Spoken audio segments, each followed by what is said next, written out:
Abraço para você que me segue no endereço geral, Paulo Roberto Maciel. Você vai ao YouTube, Instagram, Facebook e blog. Olha, gente, notícia relevante para você que me segue. Atenção, dívida pública no Brasil continua a preocupar. Agora, segundo uma avaliação de uma entidade cuja abreviatura é IFE.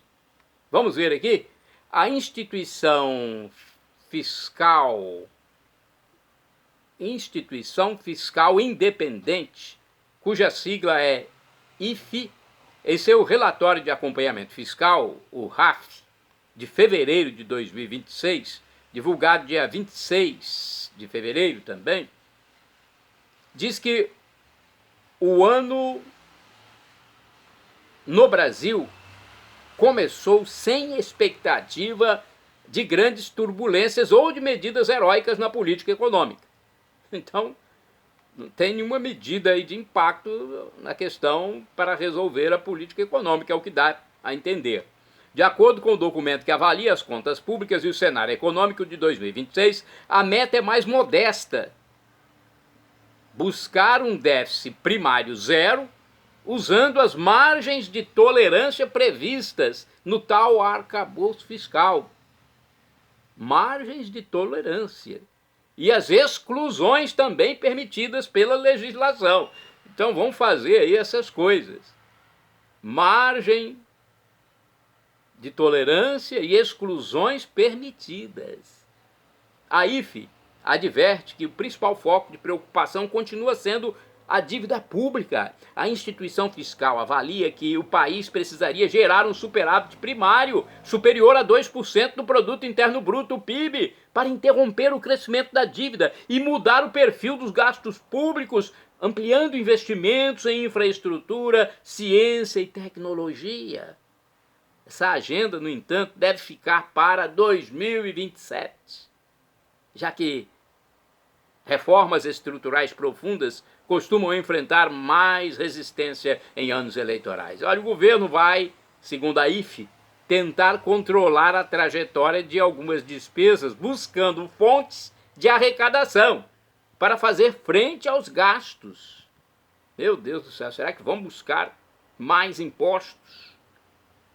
É o que está dizendo aqui a IFE, essa instituição que eu nem conheço. Eu pesquisei no site Agência Senado. Os números do Poder Executivo, gestão petista em sua nova era no Planalto, são mais otimistas do que os números que a IFE possui. Para a IFE, o governo precisa de arrecadação para fechar as contas do ano e entregar a meta de superávit primário de 0,25% do PIB, de acordo com previsão do diretor Alexandre Andrade. A IFE não acredita muito no plano governamental para melhorar o perfil da dívida pública, pois os juros elevados e incertezas quanto ao cenário fiscal tornam essa tarefa mais complexa. A falta de uma ancoragem mais sólida para as expectativas do mercado é apontada como um dos principais desafios para estabilizar a trajetória da dívida. Outro ponto de atenção é o resultado primário dos estados e Distrito Federal.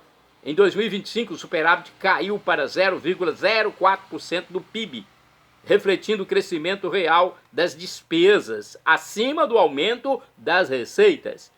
Embora o maior peso do ajuste esteja no governo federal, a IFE ressalta que estados e municípios têm papel relevante no equilíbrio das contas públicas. A deterioração das finanças regionais preocupa porque esses entes, os entes estaduais, vinham ajudando a compensar parcialmente o déficit do governo central, governo federal.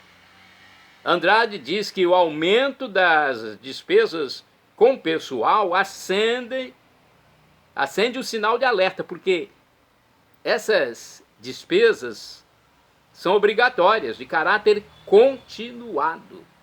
E ele revelou também que, caso ocorra alguma reversão no cenário que afete a arrecadação desses entes estaduais, os governos dos estados podem enfrentar dificuldades.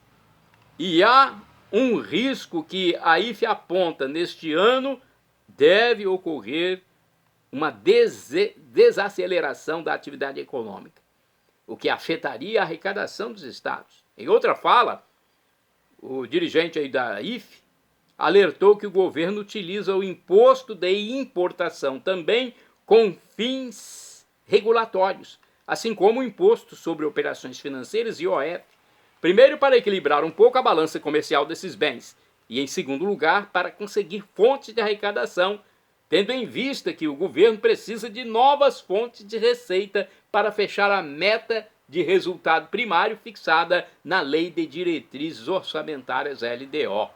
Olha, não tá fácil, hein? Não tá